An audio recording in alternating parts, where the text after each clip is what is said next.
네, 안녕하세요. 교육은 마음 채널을 운영하고 있는 김복현입니다. 오늘 이야기는 어느 초등학교 선생님의 그 감동적인 이야기를 좀 들려드리려고 합니다.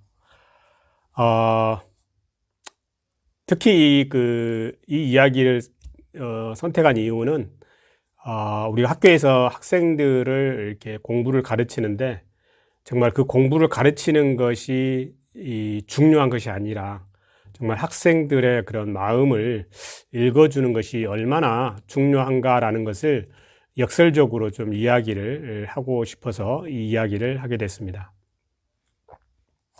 그 K라는 그 초등학교 여사 선생님이 계셨는데요. 이제 개학날이 됐습니다. 개학날이 되니 이제 담임선생님이 이제 5학년 담임을 맡았는데요. 그 아이들에게 이제 약속을 합니다. 모든 아이들을 다 똑같이 이렇게 사랑하게 놀라고 이렇게 차별 없이 너희들을 사랑하겠다 이런 말을 약속을 했습니다. 그런데 이제 그때 그 맨 앞쪽에 그 구부정하게 앉아 있는 한 그 작은 남자아이가 있는데 예를 들면 이름을 철수라고 하겠습니다. 철수가 이렇게 앉아 있었습니다. 선생님이 이제 그 전부터 이 철수를 가만히 살펴보니 다른 아이들과도 잘 어울리지 못합니다. 그리고 옷도 단정하지 못하고 또 잘 씻지도 않은 거라는 것을 느끼고 있었습니다. 그리고 때로는 이 철수 때문에 굉장히 그래서 좀 불쾌한 그런 그 경우도 사실은 있었습니다. 이제 시험을 보는 날이면은 이제 채점을 하는데 철수는 거의 이제 빵점을 맞게 되죠. 그래서 커다랗게 이렇게 빵점 이렇게 쓰는 것도 어떻게 보면은 선생님한테는 굉장히 좀 즐거운 일이기도 되기도 했습니다. 생활기록부, 전년도 학생들의 생활기록부를 이제 보는 그런 일이 있었는데요. 이 학생들의 생활기록부를 쭉 보면서 이 철수라는 학생은 굉장히 맨 나중에 미뤘습니다. 왜냐하면은 별로 기대를 하지 않고 또 어차피 이런 아이니까 뭐 볼 것도 없겠다라는 그런 생각이 있었겠죠.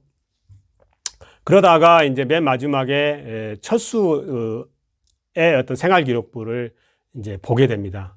그랬는데 1학년 때 그 담임선생님이 이렇게 통지표에 써줬습니다. 잘 웃고 밝은 아이다. 일을 깔끔하게 잘 마무리하고 예절이 바르다. 함께 있으면 굉장히 즐거운 아이다 라고 생활기록부에 쓰여 있었습니다.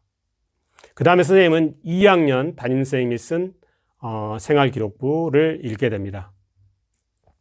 반 친구들이 좋아하는 훌륭한 학생이다.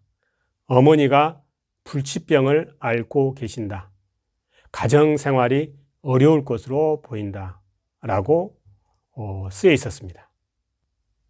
그 다음에 3학년 담임선생님이 쓴 글을 읽게 됩니다.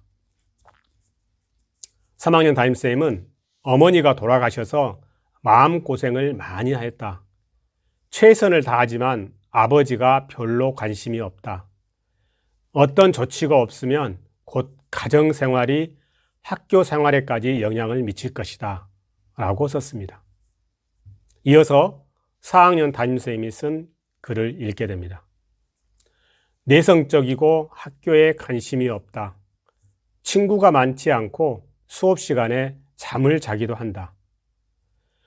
선생님은 여기까지 읽고 나서 비로소 문제를 깨달았습니다. 그리고 나서 한없이 부끄러워졌습니다. 크리스마스가 되었습니다. 반 아이들이 화려한 종이와 예쁜 리본으로 포장한 크리스마스 선물을 담임선생님에게 드렸습니다. 그런데 철수도 선물을 가지고 왔습니다. 철수는 선물만 식료품 봉투에 두꺼운 갈색 종이에다가 어설프게 포장이 되어 있는 것을 보고 굉장히 철수는 부끄러워했습니다. 근데 담임선생님은 다른 선물들을 제쳐두고 철수의 선물부터 포장을 뜯었습니다. 그 안을 들여다보니 알이 몇 개 빠진 가짜 다이아몬드 팔찌하고 4분의 1만 차 있는 향수병이 나오니까 아이들이 옆에서 웃기 시작했습니다. 그렇지만 선생님은 팔찌를 차면서 정말 예쁘다고 감탄을 합니다. 그리고 향수를 손목에 조금 뿌리니까 아이들이 웃음이 사라졌습니다. 철수는 그날 방과 후에 남아서 담임선생님과 이야기를 했습니다. 선생님, 오늘 꼭 우리 엄마한테서 나던 향기가 났어요. 그 다음에 선생님은 철수가 돌아간 뒤에 1시간을 울었습니다. 바로 그날부터 선생님은 읽기, 쓰기, 국어, 산수 이걸 가르치는 것을 그만두었습니다. 그리고 아이들을 진정으로 마음으로 가르치기 시작했습니다. 담임선생님은 철수를 특별히 대했습니다. 철수에게 공부를 가르쳐주면 철수의 눈빛이 살아난 듯 했습니다. 그녀가 칭찬하고 격려해주면 할수록 더 빨리 반응을 했습니다. 그의 말이 되니 철수는 반에서 가장 공부를 잘하는 아이가 되었습니다.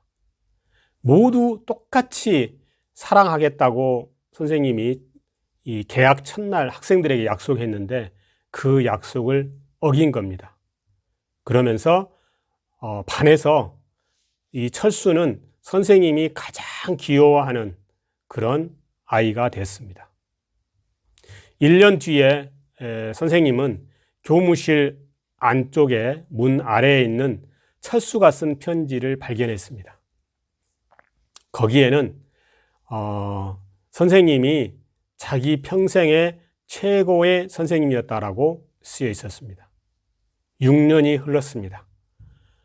선생님은 또 철수에게서부터 편지를 받았습니다. 고등학교를 반 2등으로 졸업했다고 쓰여 있었습니다. 그러면서 선생님은 역시 자기 평생 최고의 선생님이었다라고 또 쓰여 있었습니다. 4년이 더 흘렀습니다. 또 한 통의 편지가 선생님에게 배달되었습니다. 이번에는 대학 졸업 후에 공부를 더 하기로 마음먹었다고 쓰여 있었습니다.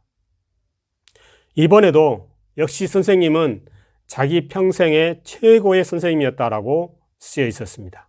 그리고 자신이 가장 좋아하는 선생님이라고 쓰여 있었습니다.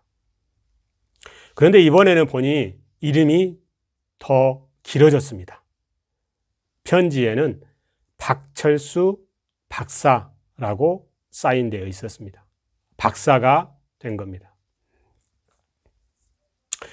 이야기는 여기서 끝나지 않습니다. 그해 봄에 또 한 통의 편지가 왔습니다. 철수는 여자를 만나서 결혼하게 되었다고 합니다. 아버지는 몇 년 전에 돌아가셨으니 담임선생님께서 신랑의 어머니가 앉는 자리에 앉아줄 수 있겠냐라고 물었습니다. 선생님은 기꺼이 그렇겠나라고 화답했습니다. 그런 다음에 어떻게 되었을까요? 선생님은 그날 가짜 다이아몬드가 몇 개 빠진 그 팔찌를 차고 어머니와 함께 보낸 마지막 크리스마스에 어머니가 뿌렸다는 그 향수를 뿌렸습니다. 그리고 철수는 선생님을 보자 선생님은 철수를 안아주었습니다. 그러자 철수는 담임선생님에게 이렇게 귓속말로 이야기를 했습니다. 선생님, 절 믿어주셔서 감사합니다. 제가 중요한 사람이라고 생각할 수 있게 해주셔서, 그리고 제가 훌륭한 일을 해낼 수 있다는 걸 알게 해주셔서 정말 감사합니다. 선생님은 눈물을 흘렸습니다. 그리고 이렇게 속삭였습니다. 철수야, 너는 완전히 잘못 알고 있구나. 내가 훌륭한 일을 해낼 수 있다는 걸 알려준 사람이 바로 너란다. 널 만나기까지는 가르치는 법을 전혀 몰랐거든. 꼭 철수의 이야기만 또는 아이들에 해당되는 말은 아닐 것입니다. 누군가를 믿어주고 칭찬해 준다면 어른이라도 분명 큰 일을 해낼 수 있다고 믿습니다. 나만의 생각으로 상대방을 판단하고 행동하지 않았는지 되돌아볼 때입니다. 그리고 정말 우리가 아이들을 가르치는 데 있어서 공부를 가르치는 것이 핵심이 아니라 가장 중요한 것은 공부를 가르치는 것이 아니라 아이들의 마음을 읽어주는 것이 더 중요하다는 것. 그렇게 하게 된다면 공부는 아이가 스스로 하게 된다라는 것을 이야기해주고 싶습니다. 그래서 앞으로 학생들을 대할 때 정말 학생들의 마음이 어떤지 다시 한번 되돌아보고 읽어주고 또 학급에서 그런 어려운 소외된 학생들에게 또 마음을 줄 때 이 학생이 자신의 능력을 발휘하면서 잘 자라지 않을까라는 그런 생각을 해보게 됩니다. 오늘 이야기는 여기까지입니다. 감사합니다.